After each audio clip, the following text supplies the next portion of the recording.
ನಮಸ್ಕಾರ. ಸದಾನಂದ ಭಾವನೆ ಯೂಟ್ಯೂಬ್ ವಾಹಿನಿಗೆ ಸ್ವಾಗತ. ಪೊಲೀಸರು ಯಾವ ರೀತಿ ದುರ್ವರ್ತನೆ ಮಾಡ್ತಾ ಇದ್ದಾರೆ, ಒಬ್ಬ PSI ಯಾವ ರೀತಿ ದುರ್ವರ್ತನೆ ಮಾಡಿದರು, ಯಾವ ರೀತಿ ಅವಾಚ್ಯ ಶಬ್ದಗಳನ್ನು ನುಡಿದರು ಅನ್ನೋದನ್ನು ನಾವು ವಿಡಿಯೋ ತೋರಿಸ್ತಾ ಇದ್ದೇವೆ.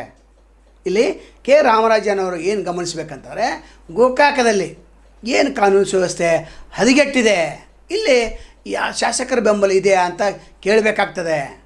ಇಲ್ಲಿ ಗೋಕಾಕ ಟೌನ್ ಪೊಲೀಸ್ ಸ್ಟೇಷನ್ನಲ್ಲಿ ಒಬ್ಬ ಪತ್ರಕರ್ತ ಹೋಗ್ತಾನೆ, ಅಮಿತ್ ಶಿರೋಡನೆ ಅಂತೇಳಿ 7/5/2026 ಹೋಗ್ತಾನೆ. ತನ್ನ ಒಂದು ಕೇಸ್ ಸಲುವಾಗಿ ಹೋಗಿರ್ತಾನೆ.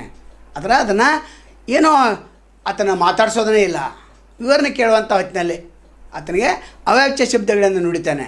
ಯಾಕಂದರೆ ಇಲ್ಲಿ PSI ಸಸ್ಪೆಂಡ್ ಆಗಲೇಬೇಕು. ಕಿರಣ್ ಮೊಯ್ತಿ ಅವರು ಗೋಕಾಕ್ ಟೌನ್ ಪೊಲೀಸ್ ಸ್ಟೇಷನ್ದಲ್ಲಿ ಈತ ಕೆಲಸ ಮಾಡ್ತಾಯಿದ್ದಾರೆ. ಸ್ಥಳೀಯ ಬೆಂಬಲಿದೆ, ಶಾಸಕರ ಬೆಂಬಲ ಸಾಕಷ್ಟು ಪ್ರಮಾಣದಲ್ಲಿದೆ. ಹೀಗಾಗಿ ಅವ್ರೇನು ಹೇಳ್ತಾರೆ, ನಾನು ಸಸ್ಪೆಂಡ್ ಆದರೂ ನಡೆದೈತೆ, ಅದು ನಿನ್ನ ಮಾತ್ರ ಬಿಡೋದಿಲ್ಲ, ಜೀವ ಬೆದರಿಕೆ ಹಾಕಿದ್ದಾರೆ, ಅವಾಚ್ಯ ಶಬ್ದಗಳನ್ನು ಸಾರ್ವಜನಿಕವಾಗಿ ನುಡಿದ್ದಾರೆ. ಅದಕ್ಕೆ ನಾವು ಹೇಳ್ತೇವೆ SP ಅವರು ಈತನ ಇಲಾಖೆ ತನಿಖೆ ನಡೆಸಿ ಅಲ್ಲಿವರೆಗೆ ಸಸ್ಪೆಂಡ್ ಮಾಡಬೇಕು. ಒಂದು ಸಸ್ಪೆಂಡ್ ಆದರೆ ಎಲ್ಲ ಸ್ಟೇಷನ್ದಲ್ಲಿ PSIಗಳು ಎಚ್ಚರಿಕೆಯಿಂದ ಕೆಲಸ ಮಾಡಲಿಕ್ಕೆ ಸಹಾಯ ಆಗ್ತದೆ. ಮತ್ತು ಇನ್ನೊಂದು ಕಡೆಗೆ ಮುಖ್ಯಮಂತ್ರಿ ಹೇಳ್ತಾರೆ, ನಾವು ಸ್ನೇಹಮಯ ಪೊಲೀಸ್ ಸ್ಟೇಷನ್ ಮಾಡ್ತೇವೆ ಅಂಥೇಳಿ. ಈ ಪ್ರಕರಣವನ್ನು ಗಂಭೀರವಾಗಿ ಪರಿಗಣಿಸಬೇಕು. ಯಾಕಂದರೆ ಸಾಮಾನ್ಯ ವ್ಯಕ್ತಿ ಅಲ್ಲ, ಒಬ್ಬ ಪತ್ರಕರ್ತ, ಬೆಳೀತಿರುವಂಥ ಪತ್ರಕರ್ತ, ಅವ್ರ ಮೇಲೇ ಈ ರೀತಿ ನೀ ಏನು ಮಾಡ್ಕೋ ಹೋಗು, ನಾನು CPI ತಿಳಿಸಿದ್ದೇನೆ, ನೀ ಎಲ್ಲಿ ಹೋಗ್ತಿ ಹೋಗು, ಅವ್ನು ಹಿಡ್ಕೊಂಬರ್ರಿ ಅಂತೇಳಿ. ಏನದು? ಇಂಥ ದುರ್ವರ್ತನೆ ಮಾಡಿದಂಥ PSI ಇನ್ನೂವರೆಗೆ ಸಸ್ಪೆಂಡ್ ಆಗಿಲ್ಲ ಯಾಕೆ ಅಂತ ನಾವು SP ಅವ್ರು ಕೇಳ್ತೇವೆ. ಕರೆದು ಇಲಾಖೆ ತನಿಖೆ ನಡೆಸಿ DSPನ ಕರೆಸಿ ಸಂಪೂರ್ಣವಾದ ತನಿಖೆ ಮಾಡಬೇಕು. ಯಾಕಂದರೆ ಇವರು ಇರಲೇ ಇಲ್ಲ ಆ ಸ್ಥಳದಲ್ಲಿ, ಆದರೂ ಕೂಡ FIR ದಾಖಲು ಮಾಡ್ತಾರೆ, ಅವಾಚ್ಯ ಶಬ್ದಗಳನ್ನು ನುಡಿತಾರೆ. ಅಂತಂದರೆ ಇವರು ಈ ಹಿಂದೆ ಕಾಂಗ್ರೆಸ್ ಒಬ್ಬ ಮುಖಂಡನ ಮನೆಯಲ್ಲಿ ಕೆಲಸ ಮಾಡ್ತಾಯಿದ್ರು. ಅದು ಒಂದು ಸೇಡಿತ್ತು. ಅಂದರೆ ಇಲ್ಲಿ ಕಾಂಗ್ರೆಸ್ ವರ್ಸಸ್ BJP ಇದೆ. ಇದನ್ನು ಲಾಭವನ್ನು ಪಡೆದುಕೊಂಡು PSI ಏನು ಮಾಡ್ತಾರೆ, ಈತನ ಮೇಲೆ ದುರ್ವರ್ತನೆ ಮಾಡ್ತಾರೆ. ಯಾಕಂದರೆ ನಿಂದು ಭಾಳ ಅತಿಯಾಗಿದೆ ಅಂದ್ರೆ ಕಾಂಗ್ರೆಸ್ ಪ್ರಚಾರ ಭಾಳ ದೊಡ್ಡ ಪ್ರಮಾಣದಲ್ಲಿ ಮಾಡ್ತಾಯಿದ್ದಾನೆ ಅಂತ ಅರ್ಥ. ಶಾಸಕರು ಕುಮ್ಮಕ್ಕಿರಲೇಬೇಕು. ಶಾಸಕರು ಕೂಡ ಇಂಥ PSI ಮೇಲೆ ಕರೆಸಿ ಬುದ್ಧಿವಾದ ಹೇಳಬೇಕು. ಅವ್ರು ಬುದ್ಧಿವಾದ ಹೇಳೋಂಗಿಲ್ಲ. ಯಾಕಂದರೆ ಸ್ಥಳೀಯ ಬೆಂಬಲ ದೊಡ್ಡ ಪ್ರಮಾಣದಲ್ಲಿ ಈ PSI ಆಗಿದೆ. ಹೀಗಾಗಿ ಕೆ ರಾಮರಾಜನ್ನು ನಾವೇನು ಗಮನಕ್ಕೆ ತರ್ತೇವೆ ಅಂತಂದರೆ, ಈತನನ್ನು ಕರೆಸಿ ಸಸ್ಪೆಂಡ್ ಆರ್ಡ್ರನ್ನು ಕೈಯಲ್ಲಿ ಕೊಡಬೇಕು. ಇಲಾಖೆ ತನಿಖೆ ಮುಗಿಯುವವರೆಗೂ ಈ ಪ್ರಕರಣ ಯಾವುದು, ಎಲ್ಲಿದೆ, ಆ ಪತ್ರಕರ್ತನ ಕರೆಸಬೇಕು. ಅವೇನು ಹೇಳ್ತಾನೀಗ, ನನಗೆ ಜೀವ ಭಯ ಇದೆ, ನಾನು ಹೊರಗೆ ತಿರುಗಾಡಲಿಕ್ಕೆ ಸಾಧ್ಯ ಆಗ್ತಾಯಿಲ್ಲ, ನನ್ನ ಕುಟುಂಬಕ್ಕೆ ಹೊರಗೆ ತಿರುಗಾಡಲಿಕ್ಕೆ ಸಾಧ್ಯ ಆಗಲಿಲ್ಲ, ಅವಾಚ್ಯ ಶಬ್ದವನ್ನು ಸಾರ್ವಜನಿಕವಾಗಿ ನುಡಿದ್ದಾನೆ. ಹೀಗಾಗಿ ಇವರ ಮೇಲೆ ಯೋಗ್ಯ ಕ್ರಮ ಕೈಗೊಳ್ಳಬೇಕು ಅಂತ ನಾವು ಕೂಡ ಆಗ್ರಹ ಮಾಡ್ತೇವೆ. ನಿನ್ನೆ ಸೋಷಿಯಲ್ ಮೀಡಿಯಾದಲ್ಲಿ ಅನೇಕ ಯೂಟ್ಯೂಬ್ ಚಾನಲ್ಗಳಲ್ಲಿ ಹರಿದಾಡಿದೆ. ಇದನ್ನು ಗಮನಿಸಬೇಕು. ತಕ್ಷಣ ಸುಮೋಟೋ ಪ್ರಕರಣವನ್ನು ದಾಖಲಿಸಿ ಅಥವಾ ಅಮಿತ್ ಶಿರೋಡನೆ ಪತ್ರಕರ್ತನ ಕರೆಸಿ ಕಂಪ್ಲೇಂಟ್ ತೆಗೆದುಕೊಳ್ಳಿ. ಇದನ್ನು ಹೀಗೆ ಬಿಟ್ಟರೆ ಇನ್ನೂ ಅಮಾಯಕರ ಮೇಲೆ ಆಯಿತಾ ದುರ್ವರ್ತನೆ ಮಾಡ್ತಾನೆ, ದಬ್ಬಾಳಿಕೆಯನ್ನು ಮಾಡ್ತಾನೆ. ಆತನ ಶಬ್ದವನ್ನು ನೋಡಿ ವಿಡಿಯೋದಲ್ಲಿ ಹಾಕ್ತೇವೆ, ಯಾವ ರೀತಿ ಈತ ಮಾತಾಡಿದಾನಂತ. ಅದನ್ನು ಕೇಳಿಸ್ಕೊಂಡು ಕ್ರಮ ಜರುಗಿಸಬೇಕಂತ ಕೇಳ್ಕೊತೆ. ವಿಡಿಯೋ ನೋಡಿ. ಈಗ ದಿನಾಂಕ 11/5/2026 ಸಾಯಂಕಾಲ 7 ಒಂದು ಕೇಸಿನ ವಿಚಾರಕ್ಕಾಗಿ ಮಾನ್ಯ ಶಹರ್ ಪೊಲೀಸ್ ಠಾಣೆ PSI ಆದ ಕಿರಣ್ ಮೊಯ್ತಿ ಅವ್ರನ್ನ ನಾನು ಭೇಟಿಯಾಗಕ್ಕೆ ಹೋಗಿದ್ನಿ.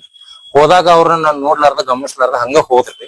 ಹೋದಾಗ ನಾನು ಸರ್ಗೆ ಕರೆದು ಕೇಳಿದೆ, ಈ ತರ ಚಾರ್ಜ್ ಶೀಟ್ ಒಳಗ ನಾ ಕೊಟ್ಟಂತ ಫಿರ್ಯಾದಿ ನೀವು ಯಾಕೆ ಅದನ್ನ ಉದ್ದೇಶಪೂರ್ವಕವಾಗಿ ದಾರಿ ತಪ್ಸಾತಿರ ಅಂತ ಕೇಳಿದಾಗ, ನನಗ್ ಅವಾಚ್ಯ ಶಬ್ದದಿಂದ ಬಾಯಲ್ಲಿ ಹೇಳಕ್ ಆಗ್ಲಾರ್ದಂತ ಶಬ್ದಗಳಿಂದ ಬೈದು ನಿಂದಿಸಿ 4 ಜನರ ಮುಂದೆ ನನ್ನ ಮಾನಹಾನಿ ಮಾಡಿದಾರ್ರಿ. ಅದಲ್ದ ಗುಂಡಾ ರೀತಿ ವರ್ತನೆ ಮಾಡಿದಾರ. ನನ್ನ ಬಡಗಿ ತಗೊಂಡ್ ಬಡಿಯಾರ ಪ್ರಯತ್ನನೂ ಪಟ್ಟಿದಾರ್ರಿ. ಸ್ಟೇಷನ್ ಬಂದ್ರ ನಿನ್ ಬಿಡುದಿಲ್ಲ ಅಂತ ಹೇಳಿ ಜೀವ ಬೆದರಿಕೆನೂ ಹಾಕಿದಾರ್ರಿ. ಇದರಿಂದ ನನಗ್ ಮನಸ್ಸಿಗೆ ಬಹಳ ನೋವು ಉಂಟಾಗಿದೆ. ಒಬ್ಬ ಪತ್ರಕರ್ತನಾದ ನನಗ ಈ ರೀತಿ ಆಗತ್ತಂದ್ರ ಗೋಕಾಕದಾಗ ಜನಸಾಮಾನ್ಯರ ಪರಿಸ್ಥಿತಿ ಏನ? ಮಾನ್ಯ PSI ಸಾಹೇಬ್ರು ನನಗ ಜೀವ ಬೆದರಿಕೆ ಹಾಕಿದಾರ. ಅಂದಿಂದ ನನಗ ಬಹಳ ಜೀವದ ಭಯ ಐತಿ, ಭಯದ ವಾತಾವರಣ ಸೃಷ್ಟಿ ಆಗೈತಿ. ನನಗ್ ಹೊರಗೆ ಅಡ್ಡಾಡಕ್ಕೂ ಅವಕಾಶ ಆಗುವತ್ತು. ನನಗಾಗ್ಲಿ ನನ್ನ ಕುಟುಂಬಸ್ಥರಿಗಾಗ್ಲಿ ಏನಾದ್ರ ಜೀವಕ್ಕೆ ಏನ್ರ ಆದ್ರ ಅದಕ್ಕೆ ನೇರ ಹೊಣೆ ಮಾನ್ಯ PS ಆದ ಕಿರಣ್ ಮೊಯ್ತಿ ಅವರ ಕಾರಣ ಆಗ್ತಾರ. ಮತ್ತು SP ಸಾಹೇಬ್ರಿಗೆ ಏನ್ ಕೇಳ್ಕೊತೇನಪ್ಪಾ ಅಂತಂದ್ರ ಮಾನ್ಯ PS ಅವರು ಬಹಳ ಅವೆಚ್ಚ ಶಬ್ದದಿಂದ ನಿಂದಿಸಿದಾರೆ. ನನ್ನ ಮಾನಹಾನಿ ಆಗೈತಿ, ತಕ್ಷಣ ಇವ್ರ ಮೇಲೆ ಕ್ರಮ ಕೈಗೊಳ್ಬೇಕಂತ ಹೇಳಿ ಮಾಧ್ಯಮ ಮುಖಾಂತರ ನಾನು ನಿಮ್ಮಲ್ಲಿ ವಿನಂತಿಸ್ಕೊಳ್ತೇನೆ.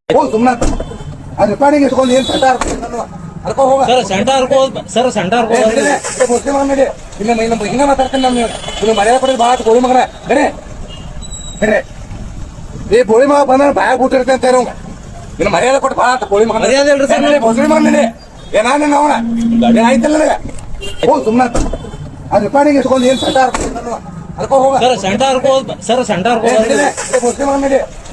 ಹಿಂಗ ಮಾತಾಡ್ತೇನೆ ನಿನ್ನ ಮರ್ಯಾದೆ ಕೊಟ್ಟು ಬಾ ಬೋಳಿ ಮಗನ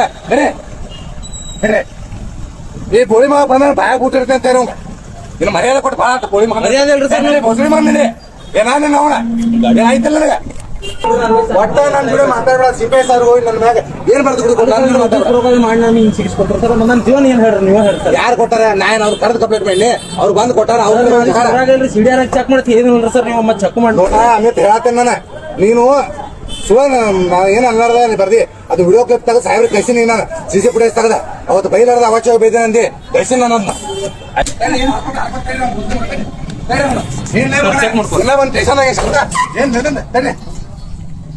ಏನಂದ ಸರ್ ನಾವು ವಿಡಿಯೋನ ಮಾಡಿಲ್ಲ ಏನ್ ವಿಡಿಯೋ ಮಾಡ್ತಿ ನಾಲ್ಕು ಮಗನ ನಿನ್ನ ಭಯ ಊಟ ಆಡ್ತೇನೆ ನೀನೇನು ಅಲಿಗೇಷನ್ ಮಾಡೋದು ಮಾಡೋ ಹೋಗ ಹೋಳಿ ಮಗನ ಸ್ಟೇಷನ್ ಮಾಡೋದನ್ನ ಪೊಲೀಸ್ ನಿನ್ನ ಹಟ್ಟಾರ ಮುಸ್ಲಿಮ ನಿಮ್ ಮನೆಗೆ ಬಂದಾರ ಹೋಳಿ ಮಗನ ನಡೆ ಏನ್ ಕೇಳ್ತಿ ಸಂಟನ ತಿನ್ನ ಬಂದ ಏನ ಹೋಳಿ ಮಗನ ನೋಡಲಿ ಇಲ್ಲಿ ನನ್ನ ಮುಂದೆ ಹಚ್ಚಬೇಡ ನೀ ಏನ್ ಮಾಡೋದು ಹರ್ಕೊಂಡು ನೀನು ನಾಲ್ಕು ಮಗನ ಸ್ಟೇಷನ್ ಮುಂದಿರ ಮುಖ ಕಮ್ಮಿಲ್ಲ ಒಂದ್ ಕೊಟ್ರ ಸಾಹಿತ್ಯ ಹೋಳಿ ಮಗನ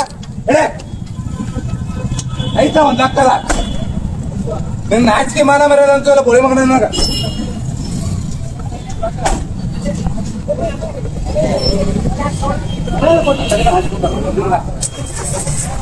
ಮಂಜು ಸರ್ ಅವ್ ಬಂದ ಸ್ಟೇಷನ್ ಕಡೆ ಜಡಿ ಹೇಳ್ತಾನೆ ಮುಂದೆ ರೆಡಿ ಬೋಸ್ರಿ ಮಗ ಏನ್ ಮಾಡೋದು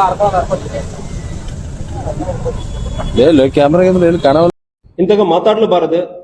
ಅದಕ್ಕೆ ಫಸ್ಟ್ ಆಫ್ ಆಲ್ ಡೇ 1 ನಾನು ಚಾರ್ಜ್ ತಗೊಳ್ಳುವಾಗ ಫಸ್ಟ್ ಮೀಟಿಂಗ್ ಅಲ್ಲಿ ನಾನು ಹೇಳಿರೋದು, ನಾನು ಯಾರನ್ನು ಬೈಯಲ್ಲ. ಒಂದು ಆಫೀಸರ್ ಇರಲಿ, ಸಿಬ್ಬಂದಿ ಇರಲಿ, ನನ್ನ ಚೇಂಬರ್ಗೆ ಬರಲಿ, ಅವ್ರು ಏನ್ ತಪ್ಪು ಮಾಡಿರ್ತಾರಂದ್ರೆ ಸರಿ, ಅವ್ರು ಡಿಸ್ಮಿಸ್ ಮಾಡುವ ಮಟ್ಟದಲ್ಲಿ ತಪ್ಪು ಮಾಡಿರ್ತಾರಂದ್ರೆ ಸರಿ, ನನ್ನ ಚೇಂಬರ್ ಅಲ್ಲಿ ಕೂರಿಸಿ ಮಾತಾಡಿ ನಾನು ನಿಮಗೆ ಬೆಲೆ ಕೊಡ್ತೀನಿ. ಇದು ಒಂದೊಂದು ಆಫೀಸರ್ ಸಿಬ್ಬಂದಿಗೆ ಕೊಡುವ ಬೆಲೆ, ಆ ಸಿಬ್ಬಂದಿ ಸಾರ್ವಜನಿಕರಿಗೂ ಕೊಡುವ ಬೆಲೆ.